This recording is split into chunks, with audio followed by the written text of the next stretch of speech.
For your first experience in the speaking and listening unit, we're going to be watching a video called To This Day.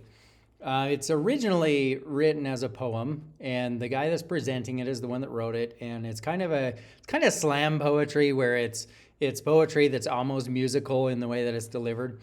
But this project, this particular poem, became a crowdsourcing project. So he put it out there, said, I'd like to create a video using this poem that I've written. And they had over 50 people that got involved to put this together. So they came up with the animations, the music, the editing, all of it to create this video to this day. It seems like it's maybe 7-8 minutes long. I want you to watch it. And then as a group, first and foremost, I want you to discuss those things that pop into your mind.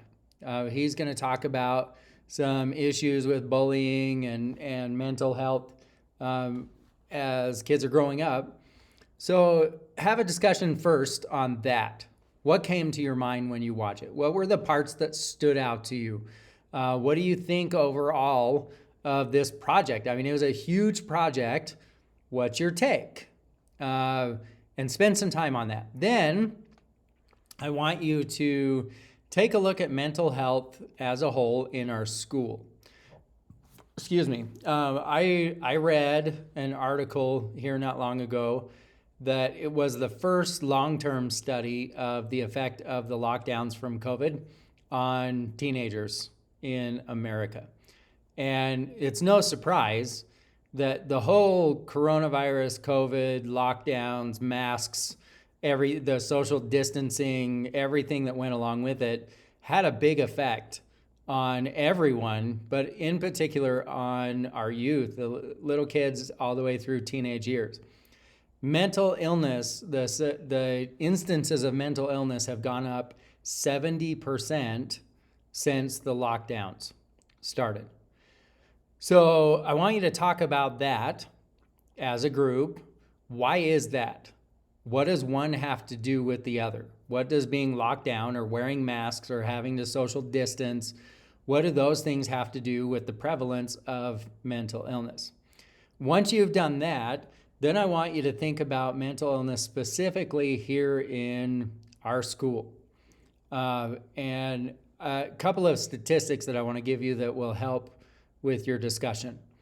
Number one, about 1 in 3 students in Madison Junior High School have a diagnosable mental illness. That doesn't mean that they're seeing a psychiatrist or a therapist. It doesn't mean they even know. It means that they have a mental illness that would be diagnosable if they were to meet with a professional. 1 in 3, that's a lot. Last year, they have that survey that they do. I think it's in the careers class where you go through questions about mental health, and it's the 1 week where they teach coping mechanisms and some of those things. From last year's results, we found that 18%, almost 1 in 5 students that took that study, that survey, had considered suicide in the prior 2 weeks. That's 1 in 5, right? So do we have an issue with mental illness in Madison Junior High School? Absolutely, we do. Is it unique in the United States? It's not. Our numbers are a little bit higher here, and I think you could take a look at that and add that to your discussion. The fact that we're in Madison adds some additional pressures. If you're going to play sports in Madison, you'd better win, and you better show up for every practice. And if your legs are broken, suck it up and keep on playing because you play for Madison, right? Also, because we're a strongly religious community, that adds its own set of pressures. And I think most of you, exactly what I'm talking about with that.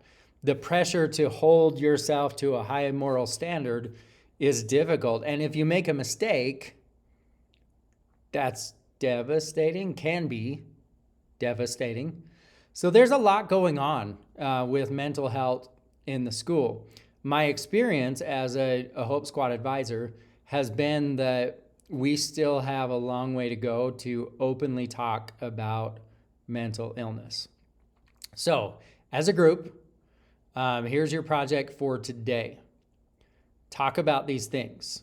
Establish where you're at. So talk about the video, talk about mental health in our school. What is your experience with your friends, people that you've seen, the bullying that you witnessed, those types of things.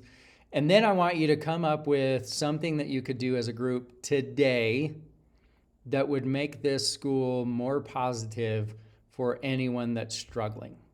Maybe that's something to do with bullying. Maybe it's just a simple positive message. What would that look like? Is it a poster board in the hall that has sticky notes with positive comments? You could do that. Is it a video that we make for the Madison Rundown that we put on the school website? You could do that.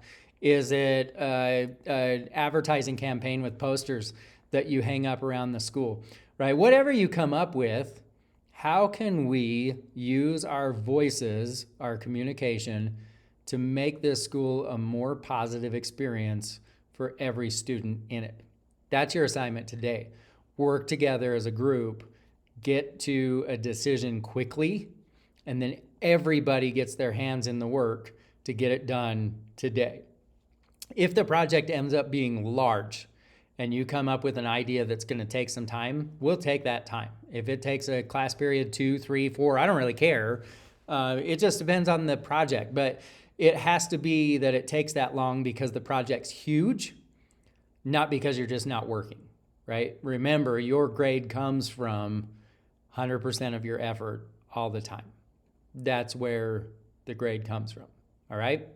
If you have questions, let me know. I will be stopping by to help prod along the discussion. This is the speaking and listening group, which means that you need to get past the nervousness and just start to talk. Turns out that you're all very similar if you're willing to actually speak and listen and be kind to each other. So get over the obstacles that you have right now and let's just start talking, okay? This is one class that a teacher is going to tell you, I need you to talk. So get on it. Have fun.